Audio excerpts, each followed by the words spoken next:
할렐루야. 동서문 지체 여러분 안녕하세요. 정유성 목사입니다. 그동안 코로나 때문에 뵙지 못했는데 이렇게 영상을 통해서나마 뵐 수 있게 돼서 너무나도 반갑습니다. 계속해서 이 사회적 거리두기가 지속되고 있습니다. 우리 교회가 그동안은 다 하는데 좀 미뤄왔던 것인데 이제 그 헌금을 온라인으로 봉헌해 주실 것을 요청합니다.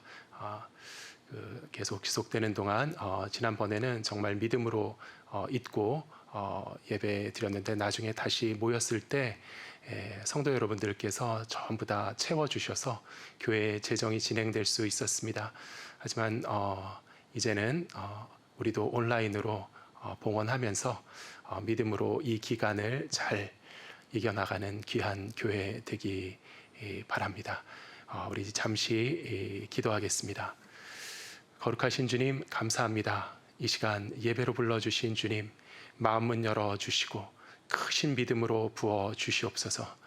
주님 앞에 영광과 찬양을 돌릴 준비 되게 하시고 부드러운 마음밭이 되어서 하나님의 음성 듣고 귀한 능력 받는 이 시간 되게 하여 주시옵소서. 우리가 영상으로 주님 앞에 함께 연결되며 예배하기를 사모합니다. 성령님 역사하여 주시고 우리의 마음이 하나 되게 하시고 뜨겁게 하여 주시옵시고 큰 목소리로 한 마음으로 예배할 때 하나님 송축하여 주시옵소서. 감사드리며 예수 그리스도의 이름으로 기도하옵나이다. 아멘.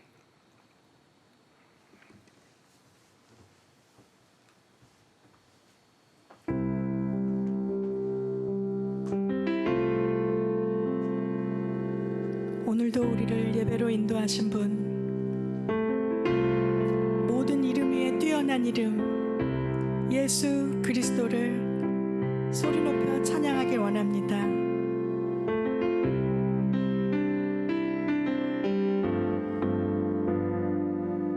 모든 이름 위에 뛰어난 이름 예수는 주, 예수는 주.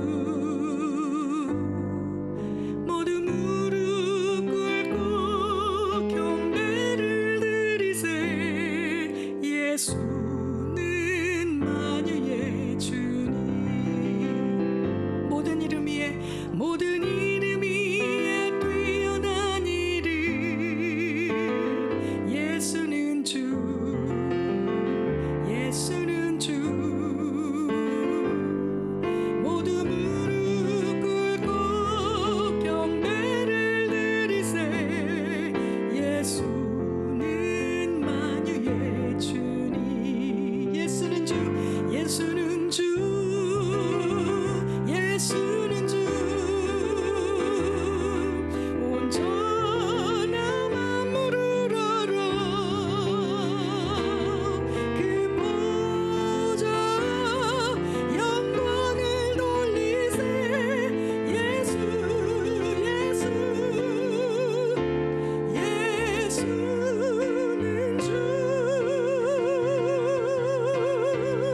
예수는 내 힘이요 고백하시겠습니다. 예수는 내 힘이요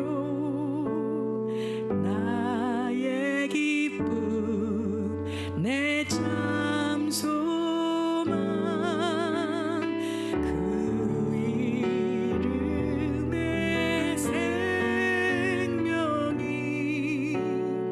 내 삶의 이유라. 예수는 내 힘이요 예수는 내 힘이요 나의 기쁨 내 참 소망 그 이름의 생명이 내 삶의 이유라.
내 삶의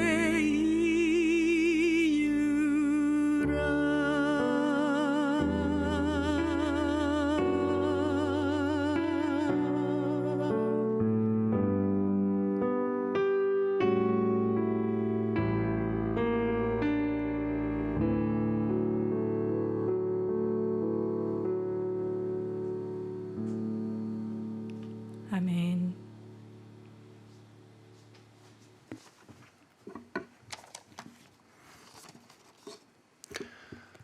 기도하겠습니다. 거룩하신 사랑의 주님 감사합니다.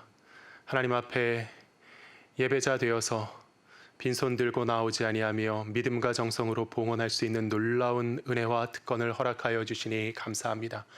믿음으로 결단하고 먼저 그의 나라와 의를 위하여 헌신하기를 결단한 사랑하는 성도들에게 주님 복을 주시되, 사랑하는 자여 내 영혼이 잘됨 같이 범사가 잘되고 강건하기를 간구하노라 한 하나님의 축복이 넘치도록 임하는 귀한 삶 되게 하여 주시옵소서. 우리의 발걸음을 인도하시고 우리의 생명과 호흡을 붙들어 주시고 주님 풍성하게 하시고 어느 곳에 가나 쌓을 곳이 없는 축복을 주시고 험한 사망의 골짜기에서도 주님 인도하시는 크신 팔로 살 길을 보여주시며 합력하여 선을 이루시는 주님의 은혜 가운데 부족함이 없는 귀한 주님의 약물이 되게 하여 주시옵소서. 오늘도 주님 은혜를 사모하며 나아싸우니 생명의 양식으로 넘치게 부어주시고 가장 풍성하고 부요한 하나님 자녀 되게 하여 주시옵소서. 감사드리며 예수 그리스도의 이름으로 기도하옵나이다. 아멘. 오늘 본문 말씀은 신약성경 로마서 14장 1절로 12절 말씀입니다. 믿음이 연약한 자를 너희가 받되 그의 의견을 비판하지 말라. 어떤 사람은 모든 것을 먹을 만한 믿음이 있고 믿음이 연약한 자는 채소만 먹느니라. 먹는 자는 먹지 않는 자를 업신여기지 말고 먹지 않는 자는 먹는 자를 비판하지 말라. 이는 하나님이 그를 받으셨음이라. 남의 하인을 비판하는 너는 누구냐? 그가 서 있는 것이나 넘어지는 것이 자기 주인에게 있음에 그가 세움을 받으리니 이는 그를 세우시는 권능이 주께 있음이라. 어떤 사람은 이 날을 저날보다 낮게 여기고 어떤 사람은 모든 날을 같게 여기나니 각각 자기 마음으로 확정할지니라. 나를 중히 여기는 자도 주를 위하여 중히 여기고 먹는 자도 주를 위하여 먹으니 이는 하나님께 감사하며 먹지 않는 자도 주를 위하여 먹지 아니하며 하나님께 감사하느니라. 우리 중에 누구든지 자기를 위하여 사는 자가 없고 자기를 위하여 죽는 자도 없도다. 우리가 살아도 주를 위하여 살고 죽어도 주를 위하여 사나니 그러므로 사나 죽으나 우리가 주의 것이로다. 이를 위하여 그리스도께서 죽었다가 다시 살아나셨으니 곧 죽은 자와 산 자의 주가 되려 하심이라. 내가 어찌하여 내 형제를 비판하느냐? 어찌하여 내 형제를 업신 여기느냐? 우리가 다 하나님의 심판대 앞에 서리라. 기록되었을 때 주께서 이르시되 내가 살았노니 모든 무릎이 내게 꿇을 것이요 모든 혀가 하나님께 자백하리라 하였느니라. 이러므로 우리 각 사람이 자기 일을 하나님께 짓고 하리라. 아멘. 거룩하신 사랑의 주님, 이 시간 말씀을 열어주시고 주의 음성 들을 때 깨닫는 귀, 결단하는 마음 되게 하여 주시옵소서. 예수 그리스도의 이름으로 기도하옵나이다. 아멘. 할렐루야. 오늘 비판하지 말라는 제목으로 하나님의 말씀을 증거하기 원합니다. 믿음이 연약한 자를 너희가 받되 그의 의견을 비판하지 말라. 이렇게 시작되는 본문을 쭉 읽어보면 바울 사도가 다루고자 하는 주제가 믿음이 연약한 자들이라기보다는 비판하지 말라에 있다는 것을 우리가 알 수 있습니다. 믿음이 연약한 사람만 문제가 되는 것이 아니라 조금 뒤에 보면 소위 말하는 믿음이 강한 사람들조차도 문제가 될 수 있음을 암시하는 표현이 나오기 때문입니다. 어떤 사람은 모든 것을 먹을 만한 믿음이 있고 믿음이 강한 사람이죠. 그와 반대로 믿음이 연약한 자는 채소만 먹느니라. 그런데 3절에 보면 먹는 자는 먹지 않는 자를 업신 여기지 말고 먹지 않는 자는 먹는 자를 비판하지 말라. 바울 사도 이렇게 적고 있죠. 그래서 비판은 먹지 않는 자, 못 먹는 자, 꼭 믿음이 연약한 자만을 향할 수 있는 것이 아니라 먹는 자조차도 믿음이 있고 강한 자를 향해서도 존재할 수 있다는 것을 본문이 암시하고 있습니다. 그러므로 본문에서 바울 사도가 정말로 문제로 삼는 주제는 믿음이 연약한 자의 문제라기보다는 믿음이 연약한 자이든 믿음이 강한 자이든 주님의 교회 안에서 성도들이 서로를 향해서 내놓을 수 있는 비판적인 자세와 태도를 경계하고 있다는 것입니다. 너희는 서로 비판하지 말라. 왜 비판이 문제인가요? 비판하면 어떻게 되죠? 비판을 하면은 그 사람 사이가 갈라지기 마련입니다. 누구나 인간은 타인으로부터 칭찬과 격려를 받고 싶어하지 비판과 질타를 받고 싶어하는 법이 아니죠. 혹여라도 친구 사이나 연인 사이나 동료 사이나 심지어는 가족 사이에 나 어땠어? 솔직히 한번 말해봐. 좀 못하지 않았어? 이런 질문을 받는 적이 있습니다. 여러분에게 평가를, 여러분의 비평을 요구하는 그런 요청하는 상황이 있을 수 있죠. 절대로 속으면 안 됩니다. 나 어땠어? 그러면은 뭐라 그래야 되죠? 무조건 잘했어. 이렇게 말해야 되는 줄 믿습니다. 한번 좀 객관적으로 말해봐. 내가 진짜 냉철한 비판을 듣고 싶어. 마구 질타해줘. 이렇게 말한다고 해서 쉽사리 믿으면 안 됩니다. 그것을 소화 흡수해서 자기의 어떤 나의 비판을 발전의 자양분으로 삼을 수 있는 사람도 종종 존재하지만 그런 사람은 정말 위대한 인물입니다. 부디 비슷한 상황이 되면은 여러분 제발 좀 신중하시기를 주님의 이름으로 권면합니다. 입을 우리가 함부로 열면 안 되죠. 우리가 뭘 안다고 남을 함부로 비판하겠습니까? 그 사람이 서로 객관적인 평가를 원했을 수도 있습니다. 하지만 그런 경우에도 비판을 막상 듣고 나면은 마음이 달라지는 것이죠. 그런데 그게 진심이 아니었을 경우, 그 질문이 액면 그대로 진심이 아니었을 경우 그 뒷감당을 어떻게 합니까? 그런 질문을 받았을 때 절대로 정직한 답변을 하자, 이런 태도를 경계하시기를 부탁드립니다. 어차피 내 평가라는 것은 의견에 불과한 것이지 옳거나 그른 것이 아닙니다. 내가 조금 친절하게 후하게 말해줬다고, 내가 조금 칭찬을 해줬다고 내가 정직하지 못한 사람이 되는 게 결코 아닙니다. 그 정도는 우리의 재량권 안에 있는 것이죠. 특히 당신의 평가가 결론적으로 어떤 방향으로 가든 간에, 긍정이든 비판이든 어떤 방향으로 가든 간에 이 한마디는 반드시 해주셔야 합니다. 잘했어. 진짜 수고했어. 이 말은 꼭 하고 다음으로 넘어가셔야 합니다. 이걸 빼먹으면 큰일 나는 줄 믿습니다. 어차피 잘한다 못한다는 상대적인 개념이고요. 수고했다, 노력했다, 이것도 상대적인 개념입니다. 여러분이 좀 다정하게 말한다고 어디 그따위 거짓말을 하냐고 따질 사람 세상에 아무도 없습니다. 괜히 고지식하게 사소한 데 목숨 걸지 말고 비판과 평가는 경계하고 근신하시기를 주님의 이름으로 부탁드립니다. 비판은 이처럼 관계를 자칫하면 쑥대밭으로 만들 수 있는 폭발력이 있습니다. 아주 위험한 폭발물과 같은 것입니다. 이런 위험한 물건을 다루려면 진짜 라이센스가 있어야 됩니다. 한 내과 의사 정도는 돼야지 여러분들의 생활 습관을 비판할 수 있습니다. 당신 그런 식으로 먹고 배가 그렇게 나와가지고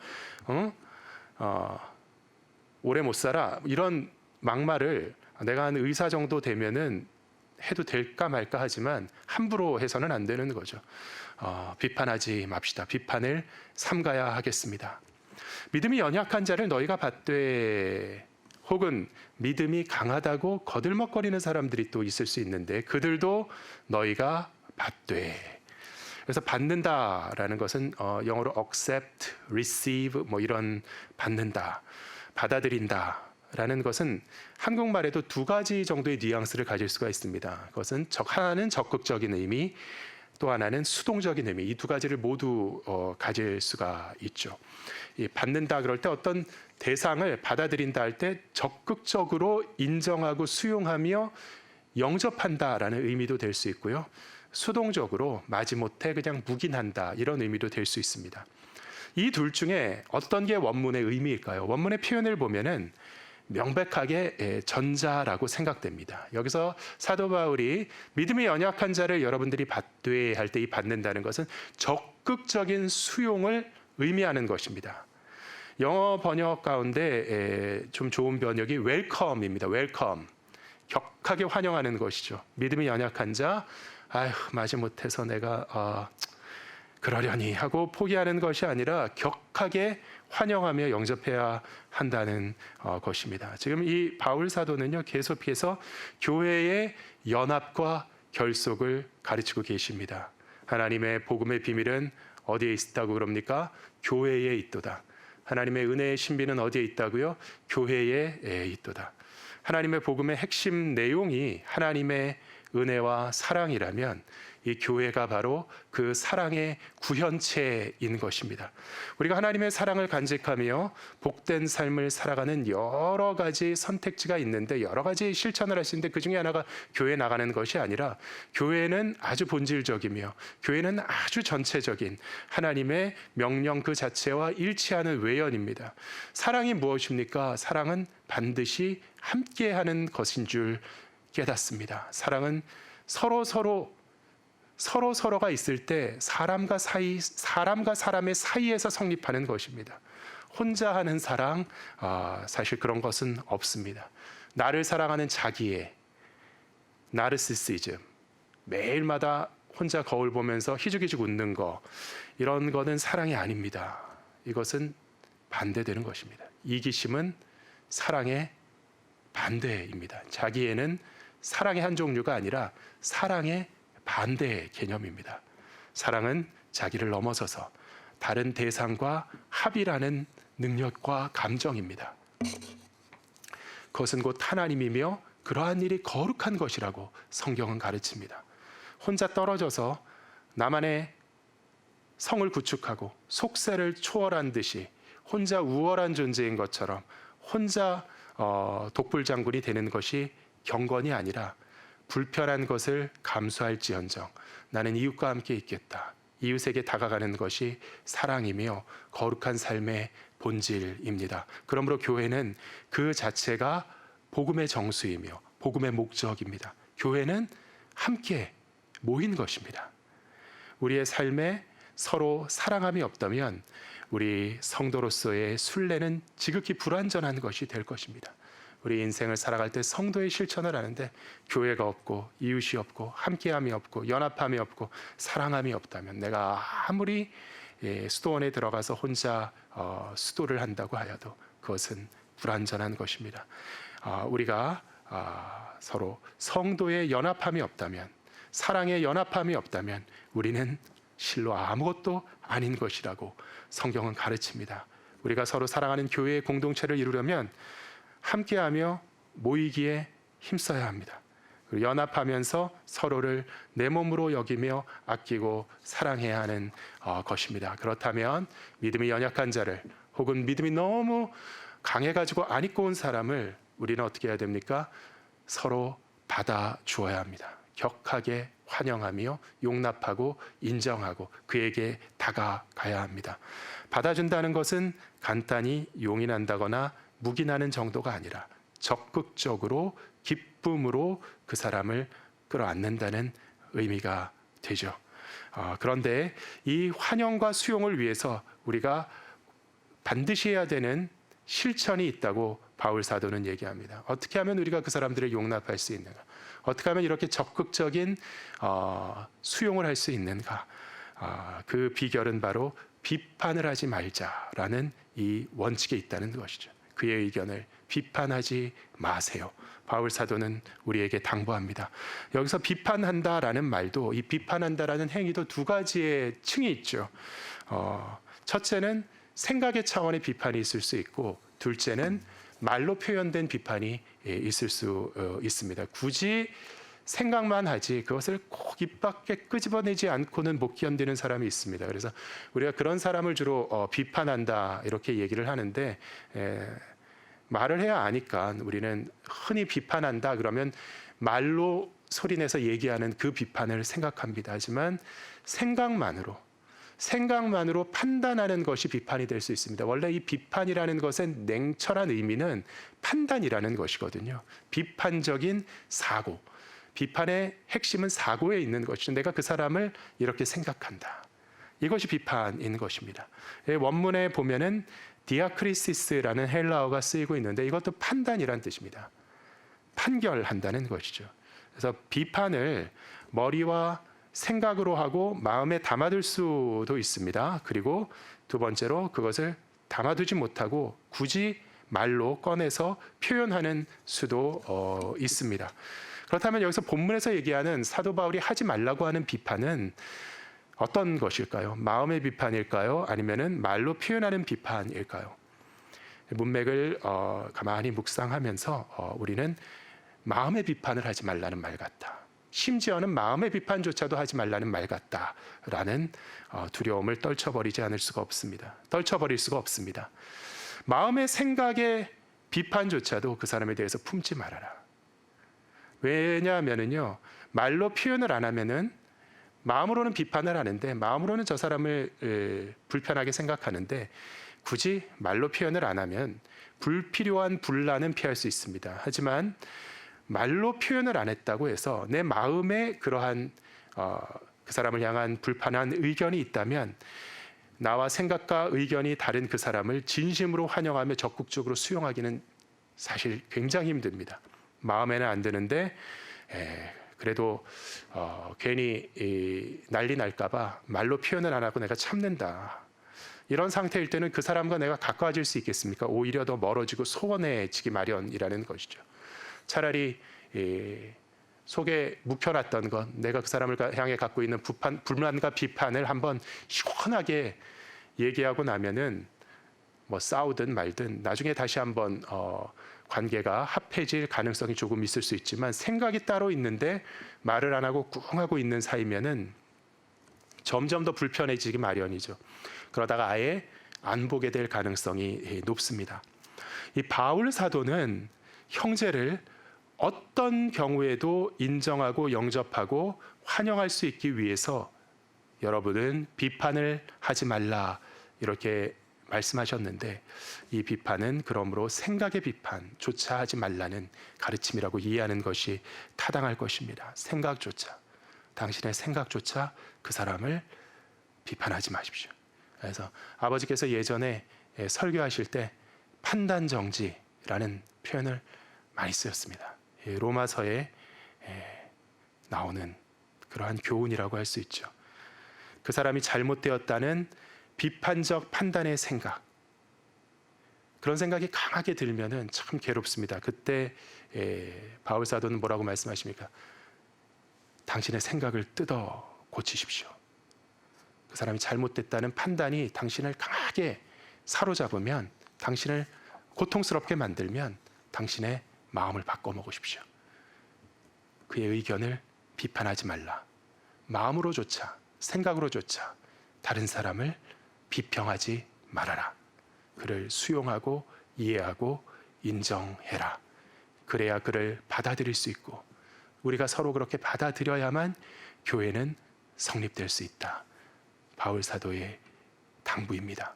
이 관용의 원칙이 없으면 공동체는 절대로 존속될 수 없습니다. 왜냐하면 사람이란 생각이 모두 다 다르기 마련입니다. 맞고 틀리는 것이 아니죠. 맞고 틀리고는 두 가지밖에 없는데 10사람이 모이면 10가지 생각이 있고 100사람이 모이면 100가지 생각이 있는데 이것이 맞고 틀린 것일 리가 없습니다. 그냥 서로 다른 것일 뿐입니다. 인간의 입장은 무수히 많고 다양합니다. 그런데 나와 다르다는 이유로 우리는 그 사람을 판단하고 평가하고 비판합니다. 그리고 그 사람을 업수히 여길 수도 있습니다. 나와 다르구나. 나와 다를 뿐이구나. 이 사실을 깨닫고 그 사람을 용인하고 영접하시는 귀한 주님의 자녀 되시기를 예수 그리스도의 이름으로 축원합니다. 그런데 이 비판하지 말라는 명령을 우리의 내면에조차 적용되는 이러한 명령으로 받아들일 때 문제가 좀 어려워지죠.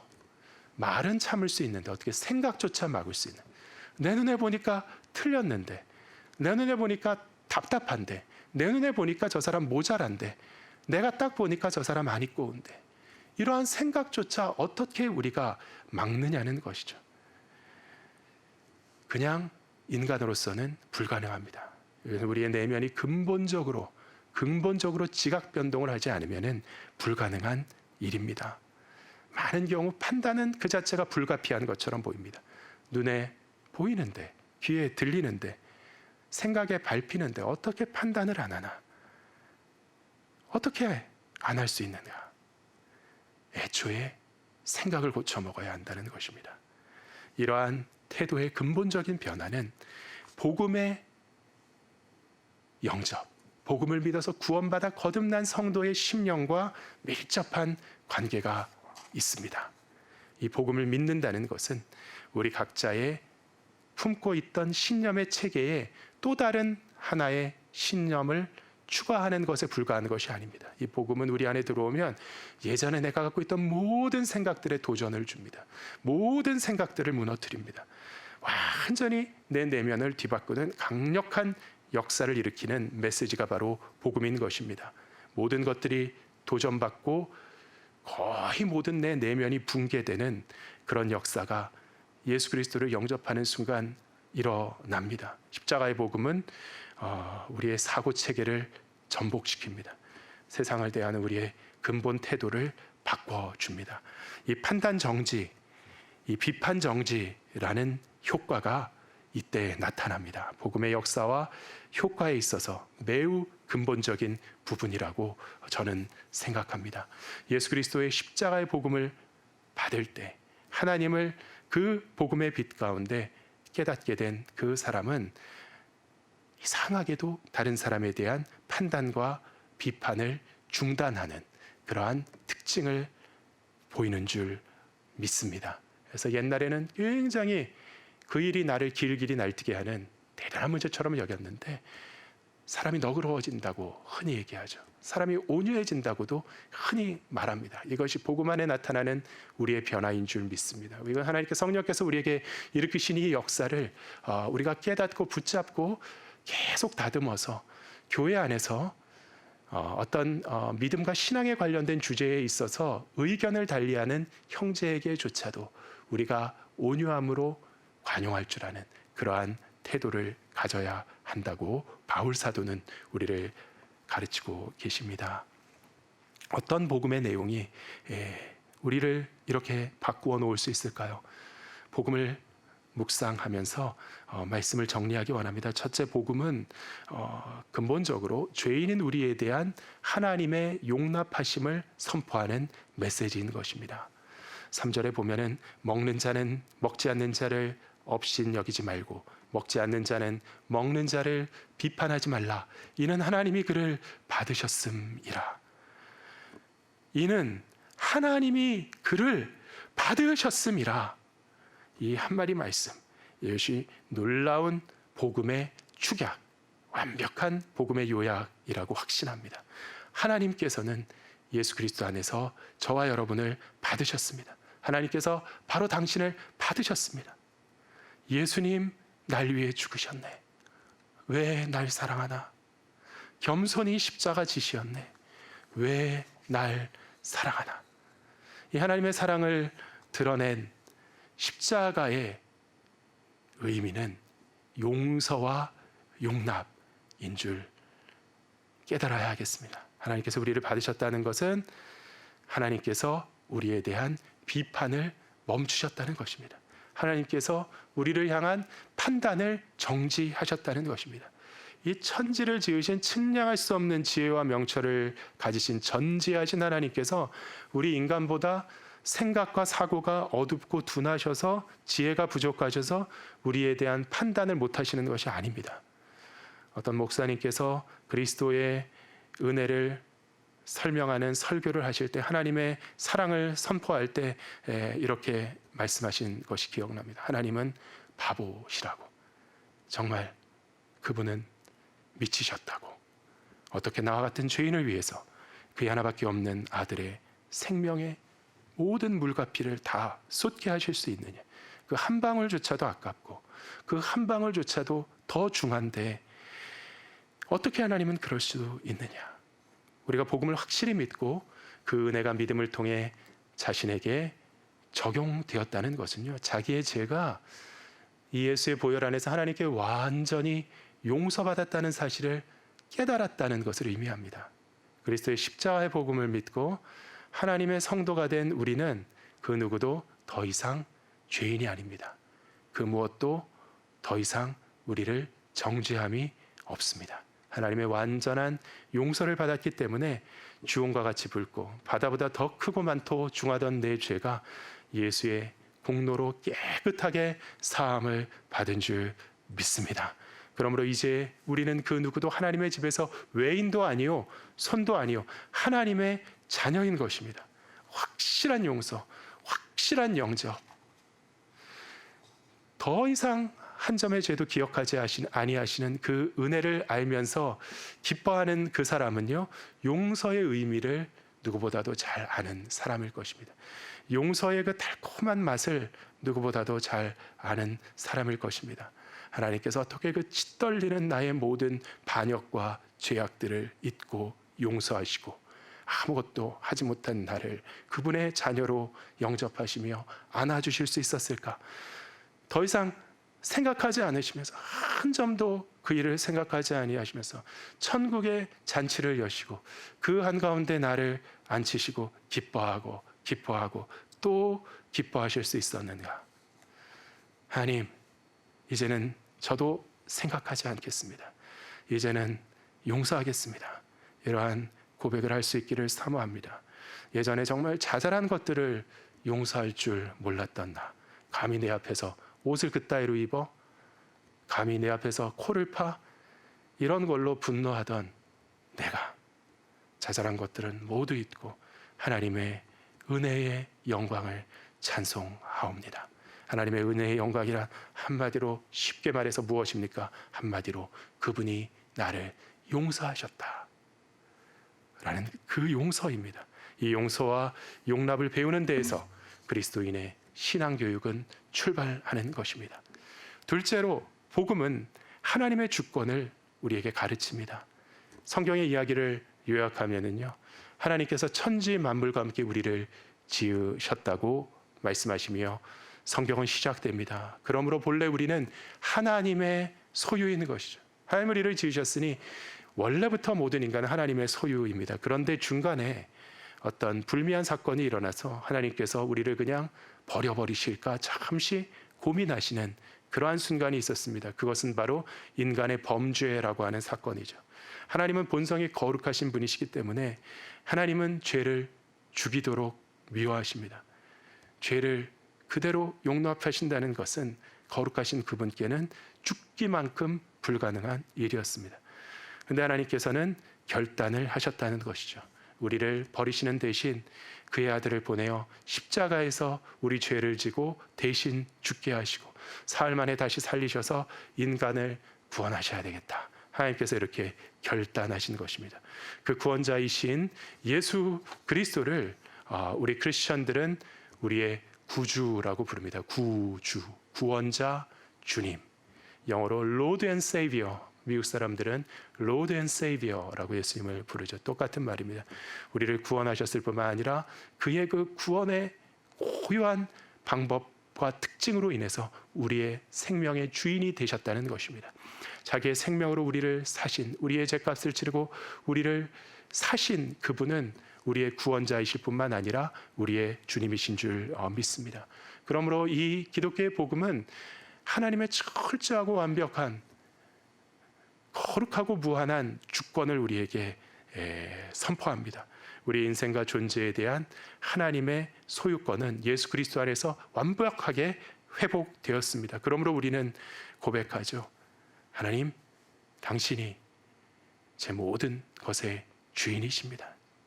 제 생명의 주인이십니다. 내 존재의 주인이십니다.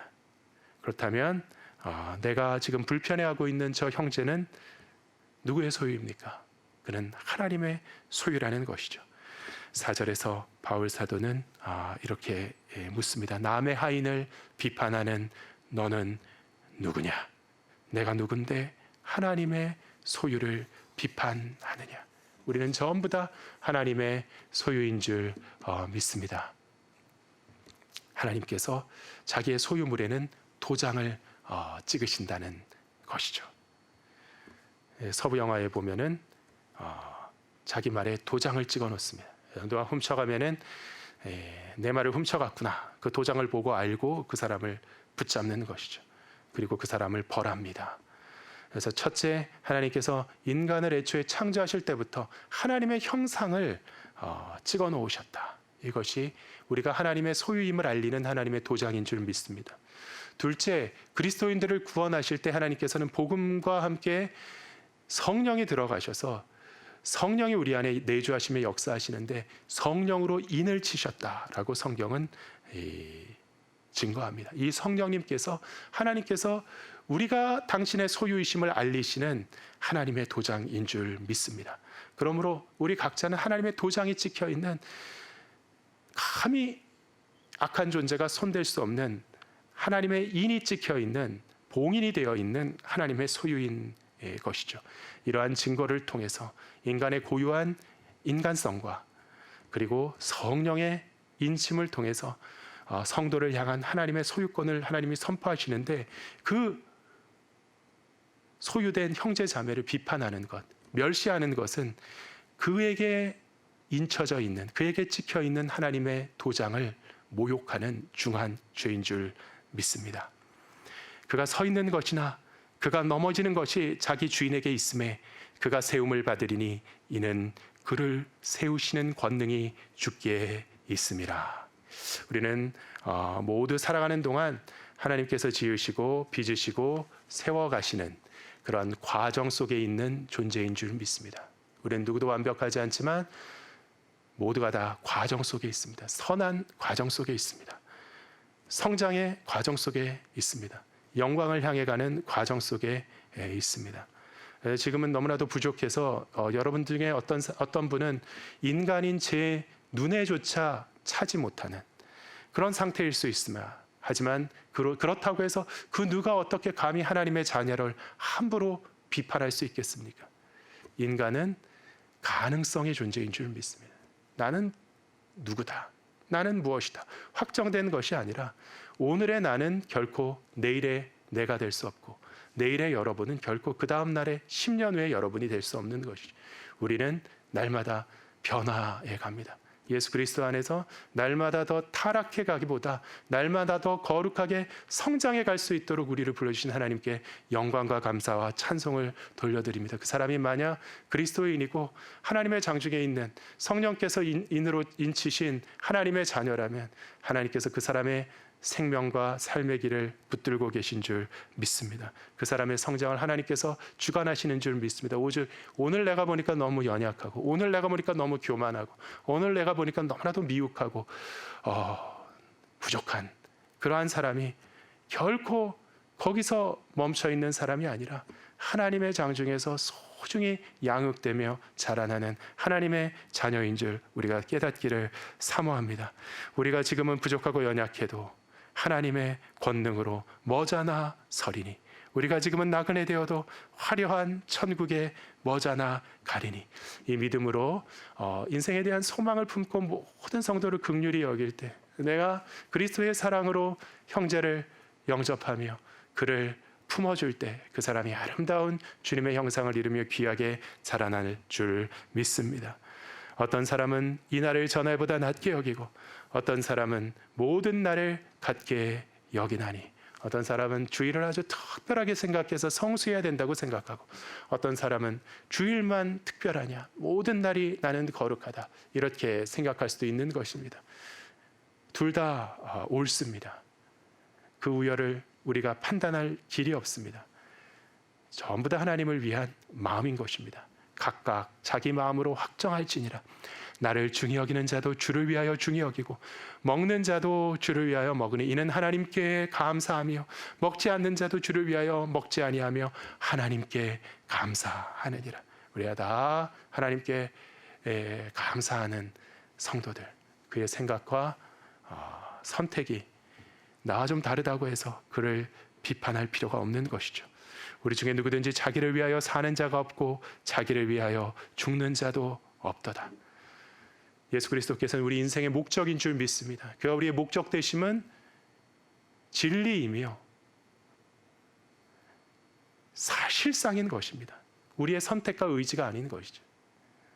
내가 아무리 주님을 위하여 살기보다 내 자신의 유익을 구하면 나를 위해서 산다 그래도 예수 그리스도께서 내 인생의 목적이 되신다는, 모든 인간의 존재의 목적이 되신다는 진리는 변하지 않습니다. 그러므로 주님을 위하여 살고 주님을 위하여 죽는다는 이 말씀은 모든 인간에게 어떻게 보면 적용되는 진리임을 고백합니다. 우리가 살아도 주를 위하여 살고 우리가 죽어도 주를 위하여 죽나니 우리가 이 세상에 왜 태어났겠습니까? 우리와 같은 하잘것없는 존재들이 어떻게 이렇게 생명과 축복을 누리며 살 수 있겠습니까? 전부 다 하나님의 은혜 안에서 하나님의 영광을 위하여 지음받고 하나님께서 우리에게 부여하신 이유와 목적 때문에 살아가는 존재들인 줄 믿습니다. 그러므로 사나 죽으나 우리가 주의 것이로다. 이를 위하여 그리스도께서 죽었다가 다시 살아나셨으니 곧 죽은 자와 산 자의 주가 되려 하심이라. 이 그리스도의 죽으시고 살아나심, 이것이 우리의 죄값으로 우리를 품고 우리 대신 죽으시고 우리 대신 부활하신 주님 안에서 우리가 주님과 함께 죽고 주님과 함께 다시 살아 영생을 누리게 되었는데, 이 그리스도의 십자가 복음의 부활의 복음 안에서 예수 그리스도의 주권을 우리는 확연히 깨달을 수 있는 것이죠. 우리 인생의 목적 자체는 주 예수 그리스도입니다.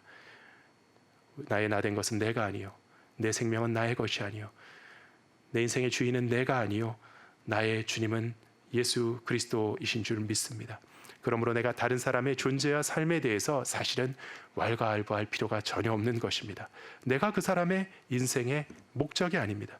내가 그 사람의 삶을 살아가는 이유가 아닌 것입니다.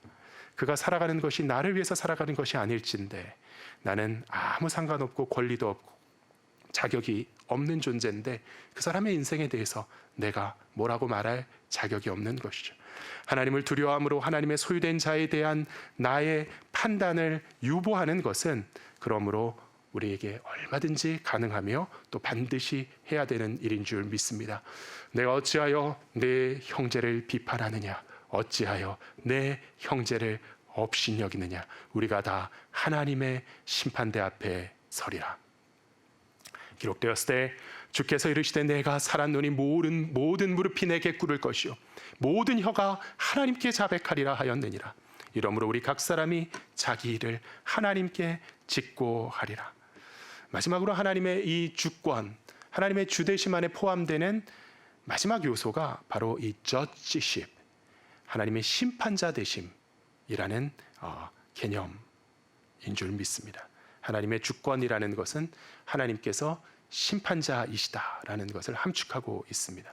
그래서 심판하고 재판하시는 것은 하나님의 고유 권한이라는 것이죠. 내가 어떤 잘못된 사람을 판단하지 않아도 되는 이유, 내가 저 사람을 바로잡아주지 않아도 되는 이유는 그 일이 내 일이 아니기 때문입니다. 이 사람을 내가 놔두면, 이 사람을 내가 방치하면 이 사람이 심판받지 않고 오늘 그냥 넘어가는 거 아니야? 괜한 걱정 들지 모르지만 걱정하실 필요가 없습니다. 하나님께서는 완벽한 심판관이시며 주제자이신 줄 믿습니다. 그 어떤 송사도 누락시키지 않으시고 모든 일을 완전하게 판단하시고 심판하시는 분이 하나님이신 줄 믿습니다. 하나님께서 하시는 판단은 완벽하고 철저하고 정확한 판단입니다. 우리가 남에 대해서나 나 자신에 대해서나 심판과 판결의 문제를 두고서 번민하곤 하는데 절대 그러지 말아야 되겠습니다. 복잡하게 심판관이 되려 하지 말고 하나님께서 모든 일을 하시고 특히나 판단과 심판은 주께 속한 것이니 나는 판단하지 않겠습니다. 이 세상 법정에서도 무죄 추정의 원칙이라는 것이 있습니다. 재판정에서 판사의 판결이 내리기 전까지는 그 사람에 대해서 우리가 죄인이다 아니면 무고하다 이런 죄인이다 이렇게 정죄함이 없고 그 사람은 무죄한 사람이다 라고 무죄 추정을 해야 한다. 마찬가지인 것이죠. 최후의 심판대에 가기 전에 우리가 무엇을 알겠습니까? 하나님께서 모든 일을 완전하게 행하시는 줄 믿습니다. 그 중에 어느 한 가지, 하나님께서 하시는 그 어느 한 가지도 우리가 스스로 할 수 있는 것은 없습니다. 우리가 뭐가 옳고 그른지, 진짜 뭐가 맞고 틀린지 어떻게 알겠습니까? 그러니까 내가 혹시 틀렸으면 어쩌지? 이런 걱정하실 필요 없다는 것이죠. 괜히 그런 염려하시면서 모래시계에서 최민수 씨가 마지막에 나 떨고 있니? 나는 내가 떨고 있을까봐 그게 정말 무서워. 뭐 이렇게 말하는 그런 대사가 있는데 쓸데없는 걱정하지 말고 내가 옳아야 되는데 내가 틀리면 그게 뭐가 중요합니까? 그거를 이 세상 사는 동안 누가 어떻게 알 수 있습니까? 괜히 주제 넘은 완벽주의자가 되지 말고 Don't worry. 걱정하지 마십시오. Be happy. Don't worry 하면 be happy 해지는 줄 믿습니다. 그래서 쓸데없는 걱정하지. 내가 틀렸으면 어떡하나. 당연히 틀렸죠. 당연히 내가 틀렸죠.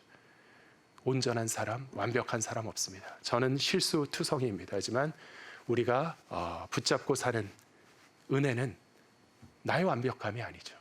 하나님의 자비와 긍휼입니다.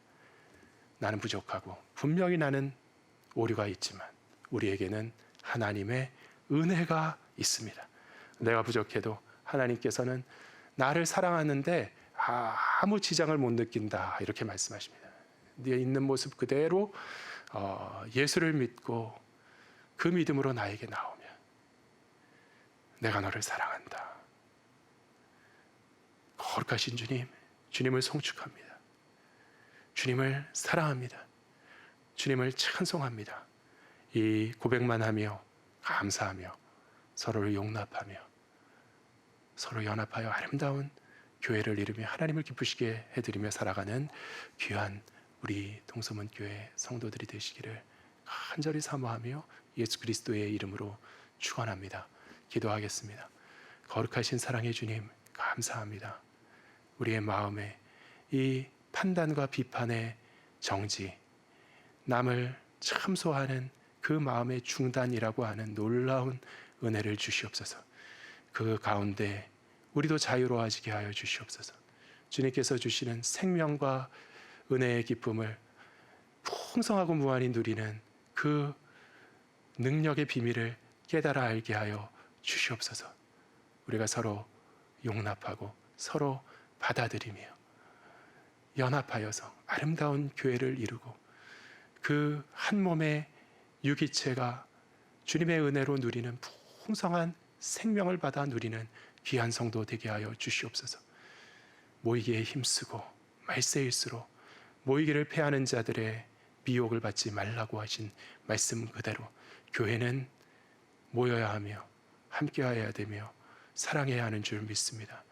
우리가 주의 회중 앞에 진심으로 하나님 앞에 송축하며 예배하는 그 다윗의 즐거움과 기쁨을 사모하며 주의 성전을 사모할 때에 성령님께서 우리를 위로하시며 새 힘으로 더하여 주시옵소서.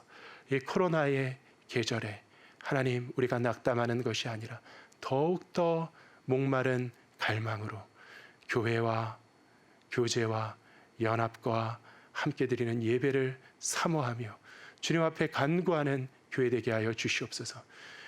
이 땅에 주님의 긍휼을 베푸셔서 이 모든 질병이 지나가고 이 모든 위기와 재앙이 지나가고 우리가 하나님 앞에 세움을 입고 하나님 앞에 다시 한번 회복되어서 한국교회가 새로워지는 그러한 놀라운 은혜와 역사를 허락하여 주시옵소서. 감사드리며 예수 그리스도의 이름으로 기도하옵나이다. 아멘.